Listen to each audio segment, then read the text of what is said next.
CM Vijay not accused in Karur stampede FIR. DMK சொல்லக்கூடிய காரணம் என்னன்னா, விட்னஸஸ் வந்து கலைக்கிறதுக்கான வாய்ப்புகள் உண்டு. தமிழக வெற்றி கழகம் எங்கேயுமே இன்வெஸ்டிகேஷன் யார் பண்ணணும் அப்படிங்கிறதுக்கான பெட்டிஷன் போடல. நல்லா புரிஞ்சுக்கோங்க. தமிழ்நாடு அரசாங்கம் கரூர் ஸ்டாம்பீட் நடக்கும் பொழுது எஃப்ஐஆர் போடுறாங்க. அதுல விஜய் அவர்கள் அக்யூஸ்ட் கிடையாது. இதுல முக்கியமா என்னன்னா, டிஎம்கே எதுக்காக இந்த பெட்டிஷன் போடுறாங்கன்றதா இம்பார்ட்டன்ட். பாதிக்கப்பட்டவங்க யாருமே இந்த பெட்டிஷன் போடல. Compassionate appointment for the family மெம்பர்ஸ்க்கு கொடுக்கறதுனாலையும் எப்படி வந்து இன்வெஸ்டிகேஷன் பாதிக்கும், கரூருக்கு ஜூலை 10ஆம் தேதி போறதுக்கு எந்த தடையும் சுப்ரீம் கோர்ட் சொல்லல. லீகல் டாக்ஸ் நேயர்களுக்கு அன்பு வணக்கங்கள். இன்னைக்கு சுப்ரீம் கோர்ட்ல முக்கியமான தமிழ்நாட்டுடைய மேட்டர் வந்திருந்தது. தமிழ்நாட்டுடைய மேட்டர் என்னன்னா, கரூரை சார்ந்திருந்த ஸ்டாம்பீடை பற்றி தான் அந்த கேஸ் வந்து இன்னைக்கு சுப்ரீம் கோர்ட்டில் வந்திருந்தது. சுப்ரீம் கோர்ட்டில் முக்கியமான ஒரு அப்சர்வேஷன் கொடுத்துருக்காங்க. இது எல்லா சட்ட மாணவர்களும் தமிழ்நாடு மக்களும் கட்டாயமாக தெரிஞ்சுக்கணும். என்ன சொல்லியிருந்தாங்கன்னா, supreme court, CM Vijay not accused in Karur stampede FIR. Very very important statement. CM Vijay not accused in Karur stampede FIR. Supreme Court refuses DMK's plea to restrain TN minister's comments on case. Supreme Court refuses DMK's plea to restrain TN minister's comments on case. இந்த கேஸோட background என்னன்னா, நம்மளுக்கெல்லாம் தெரியும், போன வருடம் Karur stampede நடந்தது. எல்லாரும் நம்மலாம் வந்து என்ன நடந்துச்சுன்னு எல்லாருக்குமே தெரியும். இந்த கேஸ் வந்து சிபிஐக்கு மாற்றி அமைச்சிருக்காங்க. ஏன்னா இண்டிபெண்ட் ஏஜென்சி சிபிஐ வந்து இதை இன்வெஸ்டிகேட் பண்ணுன்றதுக்காக சிபிஐக்கு இந்த கேஸை வந்து டிரான்ஸ்ஃபர் பண்ணாங்க. இதை டிரான்ஸ்ஃபர் பண்ணது சுப்ரீம் கோர்ட் டிரான்ஸ்ஃபர் பண்ணாங்க. யார் தலைமையில் இந்த இன்வெஸ்டிகேஷன் நடந்துட்டு இருக்குன்னா, யார் தலைமையில் இந்த இன்வெஸ்டிகேஷன் நடந்துட்டு இருக்குன்னா, honourable retired justice lordship Ajay Rastogi அவர்களுடைய தலைமையில தான் இந்த இன்வெஸ்டிகேஷன் வந்து கண்காணிக்கப்பட்டு இருக்கு. அப்படி இருக்கும் பொழுது அவர் மானிட்டர் பண்ணிட்டு இருக்கார்.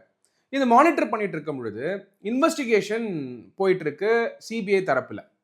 தமிழ்நாட்டில் இந்த கரூர் எபிசோட் நடக்கும் பொழுது எஃப்ஐஆர் வந்து தமிழ்நாடு அரசாங்கம் போட்டிருந்தாங்க.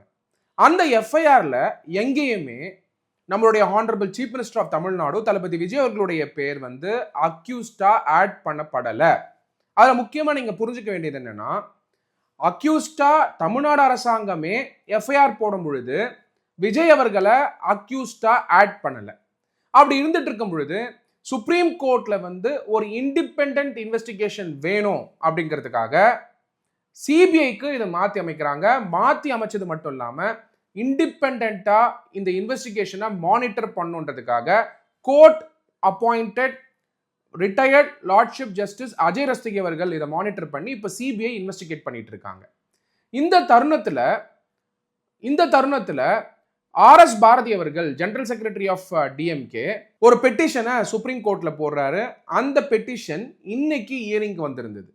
இதுல முக்கியமா பார்க்க வேண்டியது என்னன்னா, சிபிஐ இன்வெஸ்டிகேஷன் போயிட்டு இருக்கும் பொழுது Dravida Munnetra Kazhagam general secretary of the party ஏன் வந்து சுப்ரீம் கோர்ட்டுக்கு அப்ரோச் பண்றாங்க அப்படிங்கிற கேள்வி உண்டு.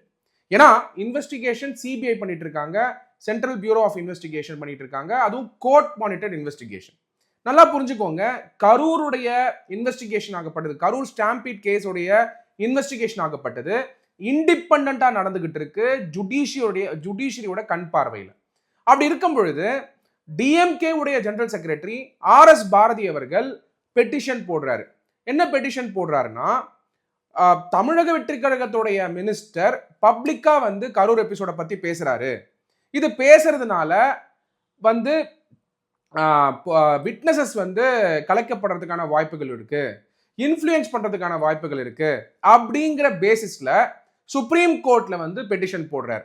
இந்த பெட்டிஷன் போட்டது வந்து நேத்து வந்து நேத்து வந்து மென்ஷன் பண்றாங்க. இன்னைக்கு அவசர வழக்கா சுப்ரீம் கோர்ட்ல லிஸ்டும் ஆகுது, ஹியரிங்க்கும் வந்தது. இதுல முக்கியமா புரிஞ்சுக்க வேண்டியது என்னன்னா, 3-4 விஷயத்த பெட்டிஷன்ல வந்து ஆர்எஸ் பாரதி அவர்கள் போட்டிருந்தார்.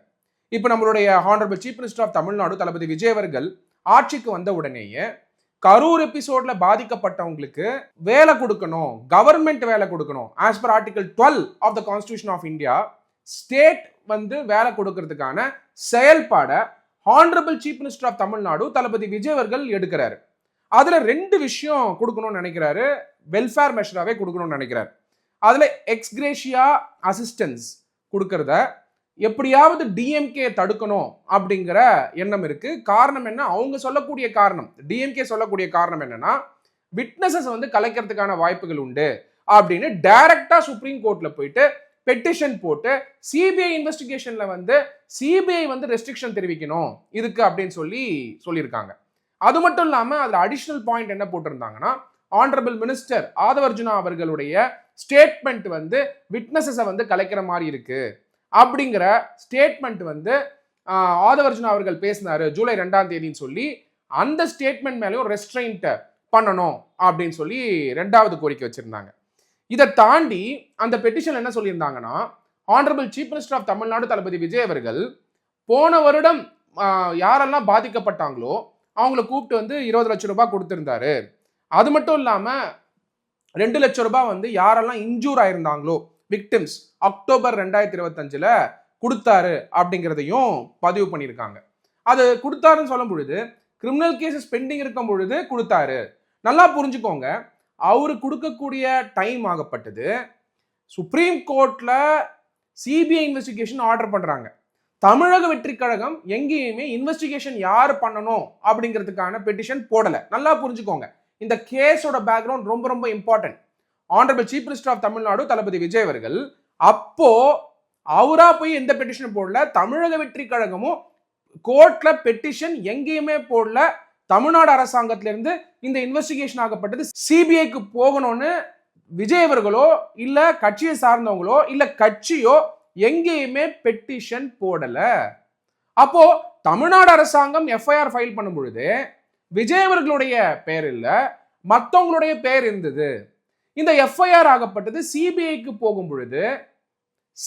போகும் பொழுது ஆர்சிஐஆரா மாறும். தமிழ்நாடு அரசாங்கம் போட்ட எஃப்ஐஆர் ஆகப்பட்டது ஆர்சிஐஆரா மாறும் சிபிஐ போகும்பொழுது. இந்த சட்ட நுணுக்கத்தை கட்டாயமா தெரிஞ்சுக்க வேண்டியது ரொம்ப ரொம்ப அவசியம். தமிழ்நாடு அரசாங்கம் கரூர் ஸ்டாம்பிங் நடக்கும் பொழுது எஃப்ஐஆர் போடுறாங்க, அதுல விஜய் அவர்கள் அக்யூஸ்ட் கிடையாது. அந்த எஃப்ஐஆர் ஆகப்பட்டது ஆர்சிஐஆரா மாறுது, ரெகுலர் கேஸ் இன்ஃபர்மேஷன் ரிப்போர்ட்டா மாறுது சிபிஐ இன்வெஸ்டிகேஷன் எடுக்கும் பொழுது. இந்த இன்வெஸ்டிகேஷன் ஆகப்பட்டது independent investigation, court monitored investigation, அதுவும் சுப்ரீம் கோர்ட் மானிட்டர்ட் இன்வெஸ்டிகேஷன். அதுக்காக retired justice lordship Ajay Rastogi அவர்களை அப்பாயிண்ட் பண்ணியிருக்காங்க சுப்ரீம் கோர்ட். இப்படி இருக்கும் பொழுது இங்க எங்கேயுமே வந்து தமிழக வெற்றி கழகமும் சிபிஐ இன்வெஸ்டிகேஷன் கேட்கல, அதே மாதிரி எஃப்ஐஆர் போட்டதுலயும் விஜய் அவர்களோட பெயர் இல்ல. சிபிஐ இன்னும் இன்வெஸ்டிகேஷன் தான் பண்ணிட்டு இருக்காங்க. ரீசெண்டா கூட பாத்தீங்கன்னா கரூர்ல வந்து அந்த வீடியோ ஃபுட்டேஜஸ் எல்லாம் கூட செக் பண்ணிக்கிட்டு தான் இருக்காங்க, இன்னும் இன்வெஸ்டிகேஷனை முடிக்கல. அப்படி இருக்கும் பொழுது ஸ்டேட்டோட அப்ப இருந்த திராவிட முன்னேற்ற கழகத்துடைய இந்த ஆட்சியாளர்கள் வந்து பொறுப்பா இல்ல யாருக்கு இதுக்கு ரெஸ்பான்சிபிலிட்டி இருக்கு, யார் அக்யூஸ்ட்னு சொல்லி சிபிஐ இது வரைக்கும் அரைவே பண்ணல. சிபிஐ இன்னும் வந்து அதை டிசைடே பண்ணல. எஃப்ஐஆர் வந்து தமிழ்நாடு கவர்மெண்ட் போட்ட எஃப்ஐஆர்ல அக்யூஸ்டா வந்து யார் இருக்கா யார் இல்லைங்கிறது நம்மளுக்கு தெரியும். அப்படி இருக்கும் பொழுது சிபிஐ வந்து இன்னும் அக்யூஸ்ட வந்து கொண்டே வரல, அக்யூஸ்டோட லிஸ்டே பண்ணல அப்படிங்கிறது எல்லாருக்குமே தெரியும். சிபிஐ வந்து எங்கேயுமே யார் அக்யூஸ்ட் அப்படிங்கிறது இன்னும் சொல்லவே இல்லை. அப்படி இருக்கும் பொழுது ஆனரபிள் மினிஸ்டர் வந்து ஸ்டேட்மெண்ட் வந்து ஜூலை 2ஆம் தேதி கொடுத்த ஸ்டேட்மெண்ட்டை பேஸ் பண்ணி பிளஸ் விஜய் அவர்கள் வந்து எக்ஸ்கிரேஷியா அசிஸ்டன்ஸும் வேலை வாய்ப்பை அந்த குடும்பங்கள் யாரெல்லாம் வந்து பாதிக்கப்பட்டாங்களோ அந்த குடும்பத்துக்கு வேலை வாய்ப்பு உருவாக்குற செயல்பாடையும் தடுக்கணும்னு சொல்லி திராவிட முன்னேற்ற கழகம் இப்ப சுப்ரீம் கோர்ட்ல நாடி பொலிட்டிக்கல் வெண்டேட்டாவை சுப்ரீம் கோர்ட்ல வந்து பெட்டிஷனா போட்டு கொண்டு வரத இன்னைக்கு சுப்ரீம் கோர்ட் கண்டிச்சிருக்காங்க.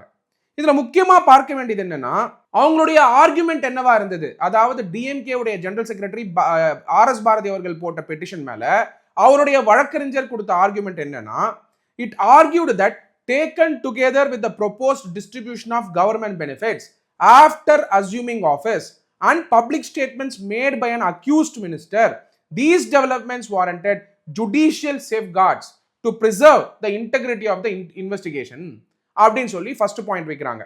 ஸோ இந்த பெனிஃபிட்ஸ் கொடுக்கறதுனால ஜுடிஷியரி இன்டர்ஃபியர் ஆகி சேஃப்கார்ட் பண்ணணும் எதனா இன்வெஸ்டிகேஷன் அப்படின்னு சொல்றாங்க. அப்படி பார்க்கும் பொழுது ஃபர்ஸ்ட் அக்யூஸ்ட் வந்து சிபிஐல வந்து இன்னும் யாரையுமே ஆக்கல அப்படிங்கிறது தான் ரொம்ப ரொம்ப important point of observation of facts. அதுக்கப்புறம் ரெண்டாவது கிரீவியன்ஸ் என்ன ரைஸ் பண்றாங்கன்னா, another grievance raised in the application concerned a public statement alleged made on July 2. Minister வந்து பப்ளிக் ஸ்டேட்மெண்ட் கொடுத்திருக்காரு. அந்த ஸ்டேட்மெண்ட் வந்து there was a score to settle அப்படின்னு சொல்லியிருக்காருங்கிறத பொலிட்டிக்கலா கொடுத்த ஸ்டேட்மெண்ட்டை கோர்ட்ல போயிட்டு இந்த மாதிரி ஒரு ஸ்டேட்மெண்ட் கொடுத்திருக்காரு, அதனால it good influence the court monitored investigation அப்படின்னு ரெண்டாவது பாயிண்ட் ரைஸ் பண்ணியிருக்காங்க. மூணாவது அந்த அப்ளிகேஷன் என்ன சொல்லியிருக்காங்க, டிஎம்கே உடைய ஜெனரல் செக்ரட்டரி ஆர்.எஸ். பாரதி அவர்கள் போட்ட அப்ளிகேஷன் என்ன சொல்லியிருக்காங்கன்னா, the application alleges that an accused holding public office cannot set a narrative, especially when the investigation is going on, and the speech was calculated to prejudice the investigation and create a public perception regarding responsibility for the incident. It further stated that a separate contempt petition was being proposed against the minister. மூணாவது point என்ன சொல்றாங்கன்னா, இந்த மாதிரி ஒரு statement கொடுக்கும் பொழுது public perception வந்து திருப்ப பார்க்குறாங்க பப்ளிக் ஆஃபீஸை ஹோல்டு பண்ணி அப்படிங்கிற மூணாவது பாயிண்ட்டை சொல்லி அவர் மேல செப்பரேட் கண்டெம்ட் பெட்டிஷனை வந்து நாங்கள் மூவ் பண்ணியிருக்கோம் அப்படிங்கிற பாயிண்ட்டையும் சொல்லியிருக்காங்க டிஎம்கே. இதை தாண்டி ரிலீஃப்ல வந்து நாலாவது இம்பார்ட்டன்ட் விஷயம் என்ன கேட்டிருக்காங்கன்னா, among the relief sought DMK general secretary R S. Bharathi prayed for directions restraining CM Vijay, Aadhav Arjuna, Bussy Anand அவர்கள், CTR Nirmalkumar and other accused person for making public statements attributing criminal liability for commenting on the merits of the pending investigation. இதை தாண்டி ஃபர்தரா application என்ன சொல்லியிருந்தாங்கன்னா, sought the direction government benefits to victim families be dispersed only in accordance with the safeguards approved by the Supreme Court and placing the proposed course of action before the CBI so that the evidence of material witness is not affected அப்படின்னு சொல்லி 5 கோரிக்கைகளை சொல்லியிருக்காங்க. அது 5வது கோரிக்கை பார்த்தீங்கன்னா, இப்படி பண்றதுனால மெட்டீரியல் விட்னஸ் வந்து அஃபெக்ட் ஆயிடக்கூடாது அப்படிங்கிற கோரிக்கையை டிஎம்கே உடைய ஜெனரல் செக்ரட்டரி ஆர்.எஸ். பாரதி அவர்கள் பெட்டிஷன் போடுறாரு. இதுல நல்லா பார்க்க வேண்டியது என்னன்னா, இதுல ஒரு பொலிட்டிக்கல் இன்டென்ஷன் இருந்ததை சுப்ரீம் கோர்ட் கண்டறிஞ்சுதான் முக்கியமான ஸ்டேட்மெண்ட் சொல்லியிருக்காங்க. அந்த ஸ்டேட்மெண்ட் என்னன்னா, CM Vijay not accused in Karur Stampede FIR. Supreme Court refuses DMK's plea to restrain TN ministers' comments on the case அப்படின்னு சொல்லிட்டு முக்கியமா என்ன further observation கொடுத்திருந்தாங்கன்னா, லார்ட்ஷிப் என்ன சொன்னாருன்னா, you want the chief minister's visit to be regulated by the Supreme Court. I quote the exact words of the Supreme Court. You want the chief minister's visit to be regulated by the Supreme Court and fix this itinerary அப்படின்னு சொல்லி question mark கேட்டிருக்காங்க. அது மட்டும் இல்லாம ஃபர்தரா என்ன question கேட்டிருக்காங்க, supreme court என்ன கொஸ்டின் கேட்டிருக்காங்க, டிஎம்கே ஓட ஜெனரல் செக்ரட்டரி ஆர்.எஸ். பாரதி அவர்களை பார்த்து, I quote the exact words of the Supreme Court. So you want us to impose an injunction on free speech? Question mark. You counter their speech with your speech? How does the Supreme Court, in a matter where it ordered the CBI investigation, allow the impleadment of a political rival and pass one order after the other அப்படின்னு கேட்டிருக்காங்க. So நீங்க வந்து DMK நீங்க வந்து petition போடுறீங்க, அப்போ நீங்க supreme கோர்ட்டை யூஸ் பண்ணி பாலிடிக்ஸ் பண்ண வேணாம்னு சொன்ன ஒரு இம்பார்ட்டன்ட் அப்சர்வேஷன். ரெண்டாவது, impleadment of a political rival, pass one order after the other. அப்போ நீங்க அதை வச்சு பாலிடிக்ஸ் பண்ண ட்ரை பண்றீங்க அப்படிங்கிற அந்த இன்டென்ஷனை இன்னைக்கு சுப்ரீம் கோர்ட் சொல்லியிருக்காங்க. இதுல முக்கியமா என்னன்னா, டிஎம்கே எதுக்காக இந்த பெட்டிஷன் போடுறாங்கன்றதா இம்பார்ட்டன்ட். பாதிக்கப்பட்டவங்க யாருமே இந்த பெட்டிஷன் போடல. போட்டது டிஎம்கே உடைய ஜெனரல் செக்ரட்டரி ஆர்.எஸ். பாரதி அவர்கள். அவர் இந்த பெட்டிஷன் போடுறாரு. அப்படி பார்க்கும் பொழுது ஃபர்தரா சுப்ரீம் கோர்ட்ல என்ன கொஸ்டின் கேட்டாங்கன்னா, how the distribution of 10 lakh ex gratia compensation and orders of compassionate appointment for the family members of the stampede victims will affect the investigation. எப்படி பாதிக்கும், அவங்களுக்கு எக்ஸ்கிரேஷியா அமௌண்ட் கொடுக்கறதுனாலையும் காம்பன்சேஷன் கொடுக்கறதுனாலையும் compassionate appointment for the family மெம்பர்ஸ்க்கு கொடுக்கறதுனாலையும் எப்படி வந்து investigation பாதிக்கும் அப்படிங்கிற அந்த குவெஸ்டினை சுப்ரீம் கோர்ட்டை கேட்டிருக்காங்க. அப்ப ஸ்டேட் கொடுக்கக்கூடிய காம்பன்சேஷனோ, ஸ்டேட் கொடுக்கக்கூடிய கம்பேஷனேட் அப்பாயின்மெண்ட்டோ, மூணாவது எக்ஸ்கிரேஷியா காம்பன்சேஷன் கொடுக்கறதுனாலையோ எந்த இன்வெஸ்டிகேஷனும் பாதிக்கப்பட போறதில்ல அப்படிங்கிறத சுப்ரீம் கோர்ட்டே சொல்லிட்டாங்க. அப்படி இருக்கும் பொழுது the judge wondered if the application was well thought of. இந்த மாதிரி ஒரு அப்ளிகேஷன் சுப்ரீம் கோர்ட்டுக்கு கொண்டு வரீங்களே, இது வெல் தாட் ஆஃபா அப்படிங்கிற கொஸ்டினை லார்ட்ஷிப் வந்து கேட்கிறாரு சுப்ரீம் கோர்ட்ல. அதுக்கு ஆர்எஸ் பாரதி அவர்கள் தரப்புல என்ன சொன்னாங்கன்னா, அவருக்கு டியூவல் ரோல் இருக்கு. One, head of the executive, இப்ப சிஎம்ஆ இருக்காரு, அது மட்டும் இல்லாம அக்யூஸ்டாவும் இருக்காருன்னு சொல்லும் பொழுதுதான் லார்ட்ஷிப் வந்து ஒரு முக்கியமான கேள்வியை கேட்டார். இந்த கேள்விதான் முக்கியமான கேள்வி, எல்லாரும் தெரிஞ்சுக்க வேண்டியது. ஏன்னா சிஎம் விஜய் அவர்கள் போன வருடம் பாத்தீங்கன்னா ஸ்டேட் போட்ட எஃப்ஐஆர்ல எங்கேயுமே அக்யூஸ்ட் கிடையாது, எங்கேயுமே அக்யூஸ்ட் கிடையாது. அந்த எஃப்ஐஆர் இப்ப வேலிட் கிடையாது. இப்போ ஆர்சிஐஆர், ரெகுலர் கேஸ் இன்ஃபர்மேஷன் ரிப்போர்ட், அது சிபிஐ ஃபைல் பண்ணக்கூடிய ஆர்சிஐஆர்ல இன்னும் யாரு அக்யூஸ்ட்ங்கிறதே அரைவாகல. ஸ்டேட்டோட ரெஸ்பான்சிபிலிட்டி கிரவுட் கண்ட்ரோல் மேனேஜ்மெண்ட். ஒரு பொலிட்டிக்கல் பார்ட்டி மீட்டிங் நடத்துறாங்க கரூர்ல. அப்போ அந்த பொலிட்டிக்கல் பார்ட்டி நடத்தக்கூடிய மீட்டிங்ல கிரவுட் கண்ட்ரோல் மேனேஜ்மெண்ட்டை பார்த்துக்க வேண்டியது ஸ்டேட்டோட ரெஸ்பான்சிபிலிட்டி.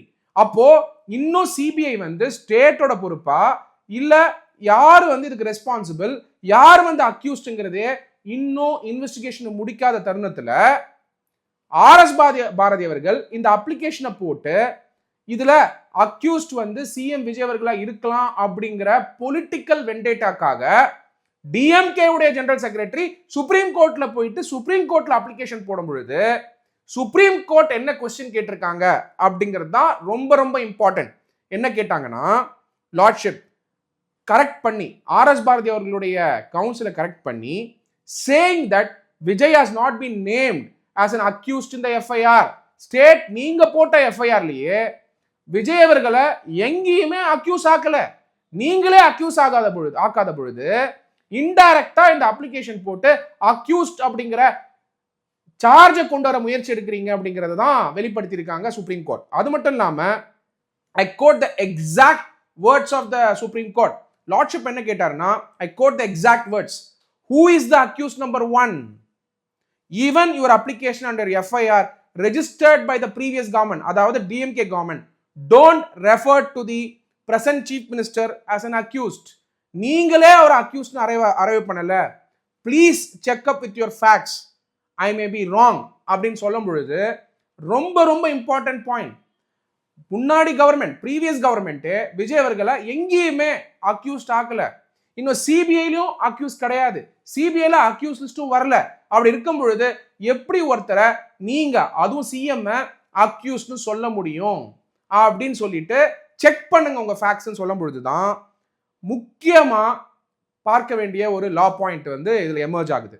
அதுல பாத்தீங்கன்னா ரெஸ்பாண்டன்ஸ் சிஎம் விஜய் அவர்களுடைய தரப்புல ஆர்கியூ பண்ணும் பொழுது கிளியரா என்ன சொல்லியிருக்காங்கன்னா, then affirm that Vijay is not an accused in the case. Honorable Chief Minister of Tamil Nadu is not an accused in the case. உடனே Lordship told that the DMK's council, I quote the exact words of the Supreme Court, the accused are some who are the ministers, Mr. Ranjit Kumar, not the Chief Minister. The judge asked how the court can be made a forum for political battle அப்படின்னு சொல்லி DMK உடைய general secretary RS Bharathi அவர்களை பார்த்து இந்த கேள்வியை கேட்டாங்க. அது மட்டும் இல்லாம லார்ட்ஷிப் என்ன சொன்னாருன்னா, saying that the bench was not inclined to entertain the matter. Bench வந்து இந்த மேட்டரை என்டர்டெயின் பண்ண முடியாது அப்படின்னு சொல்லி ஆர்எஸ் பாரதி அவர்கள்கிட்ட டிஸ்மிஸ் பண்ணிடுவோம் இந்த பெட்டிஷன் சொல்லி சுப்ரீம் கோர்ட் சொல்றாங்க. அது மட்டும் இல்லாம அவருடைய கவுன்சில இதை வித்ரா பண்ணிக்கோங்கன்னு சொல்றாங்க. அப்ளிகேஷன் நாங்க டிஸ்மிஸ் பண்ணல, நீங்க வித்ரா பண்ணிக்கோங்க, டு யூ கன்சிடர் வித்ராயிங்கான்னு கேட்குறாங்க. அப்போ அவருடைய கவுன்சில், அதாவது அதுக்கு ஆர்எஸ் பாரதி அவர்களுடைய தரப்புல என்ன சொன்னாங்க, general secretary of the DMK அவரோட தரப்புல இருக்கக்கூடிய வழக்கறிஞர்கள் என்ன சொன்னாங்கன்னா, அப்ளிகன்ட் அதாவது எங்களுக்கு ஒரு வாய்ப்பு கொடுங்க, எங்கன்னா before the committee headed by lordship justice Ajay Rastogi அவர்கள் முன்னாடி நாங்க போய் இந்த அப்ளிகேஷனை வந்து சப்மிட் பண்றோம், which the Supreme Court has constituted to monitor the investigation. அது மட்டும் இல்லாம he also submitted that a separate application was sought to be filed to initiate contempt proceedings against TN Minister Adhav Arjuna over some comments made by him regarding the case அப்படிங்கிற கோரிக்கையை வைக்கிறாங்க. அதுக்கு bench dismiss the application with the liberty to the applicant to avail such remedies as may be available under the law. ரொம்ப important, as may be available under the law தான் சொல்லியிருக்காங்களே தவிர நீங்க போயிட்டு CBI investigation பண்ணக்கூடிய committee கிட்ட application கொடுங்க, அதுக்கப்புறம் contempt proceedings initiate பண்ணுங்க அப்படின்னு எங்கேயுமே சுப்ரீம் கோர்ட் சொல்லல.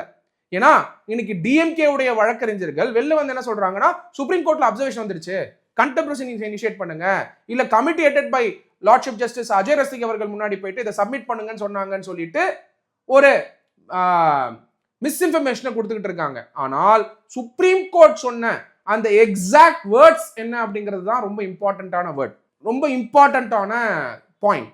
The bench dismissed the application with liberty to the applicant to avail such remedies as may be applicable under the law.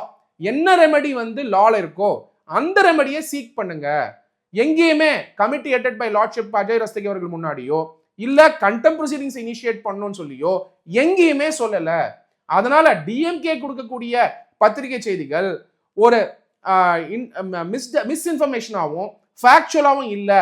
அது மட்டும் இல்லாம கோர்ட் அப்படி சொல்லல அப்படிங்கிறது தான் முக்கியமா சட்டமானவர்கள், பொதுமக்கள், கட்சி நிர்வாகிகள், மற்ற கட்சி நிர்வாகிகள் எல்லாருமே தெரிஞ்சுக்கணும்.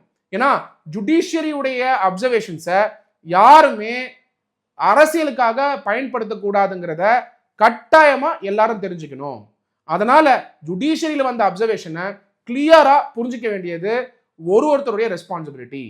அது மட்டும் இல்லாம the bench dismissed the application with the liberty to the applicant to avail such remedies as may be available under the law.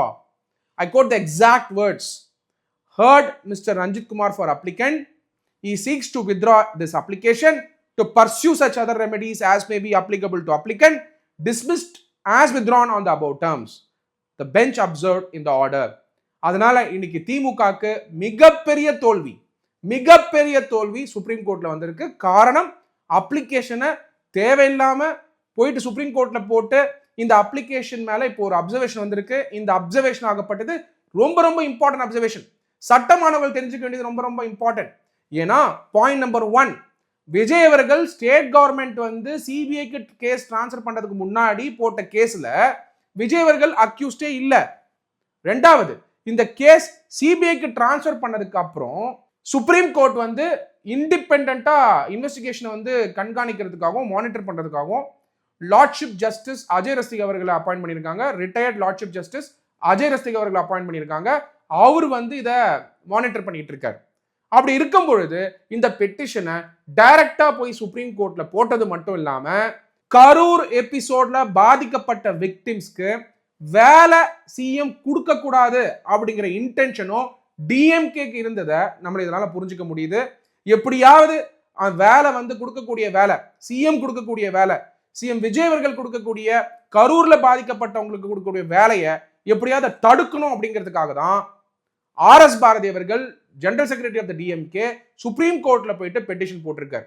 இதுல இருந்து தெரிஞ்சுக்க வேண்டியது என்ன, தமிழ்நாடு மக்கள் வந்து தெரிஞ்சுக்க வேண்டியது என்ன, கரூர் மக்கள் என்ன தெரிஞ்சுக்கணும்னா, எப்படியாவது பாதிக்கப்பட்டவங்களுக்கு வரக்கூடிய பயனையும் தடுக்கணும் அப்படிங்கிறது தான் ஜெனரல் செக்ரட்டரி ஆர்எஸ் பாரதி அவர்களுடைய நோக்கமா இந்த பெட்டிஷன் இருந்தது அப்படிங்கிறதையும் நீங்க புரிஞ்சுக்கலாம். அதனாலதான் இன்னைக்கு சுப்ரீம் கோர்ட் வந்து இதை வித்ரா பண்ணிக்கோங்க, வித்ரா பண்றது மட்டும் இல்லாம manner known to the law approach பண்ணுங்க. அப்போ சுப்ரீம் கோர்ட்டுக்கு டைரக்டா போனது it is not a manner known to the law. இந்த மேட்டரை நீங்க லார்ட்ஷிப் ஜஸ்டிஸ் அஜய் ரஸ்தகி அவர்கள் முன்னாடி போயிட்டு இதை ரெப்ரசென்ட் பண்ணியிருக்கணும். ஏன்னா அவர் தான் இண்டிபெண்டா அதை மானிட்டர் பண்ணிட்டு இருக்காரு. அப்படி இருக்கும் பொழுது ஏன் செய்யல அப்படிங்கிற கேள்வியும், சிஎம் விஜய் அவர்கள் இந்த கேஸ்ல அக்யூஸ்ட் இல்ல அப்படிங்கிறதையும் இன்னைக்கு சுப்ரீம் கோர்ட் கிட்ட இருந்து வந்த அப்சர்வேஷன்லயே நம்ம தெரிஞ்சுக்கலாம். பிகாஸ் ஃபேக்ட்ஸை வெரிஃபை பண்ணிட்டு இந்த அப்ளிகேஷனை வித்ரா பண்ண சொல்லியிருக்காங்க supreme court. Let us wait and watch. இந்த ப்ரொசீடிங்ஸ்ல வந்து எப்படி டிஎம்கே வந்து போயிட்டு committee headed by lordship justice Ajay Rastogi அவர்கள் முன்னாடி பிரசன்ட் பண்ணுவாங்களா இல்ல அதை அப்படியே விட்டுருவாங்களான்னு.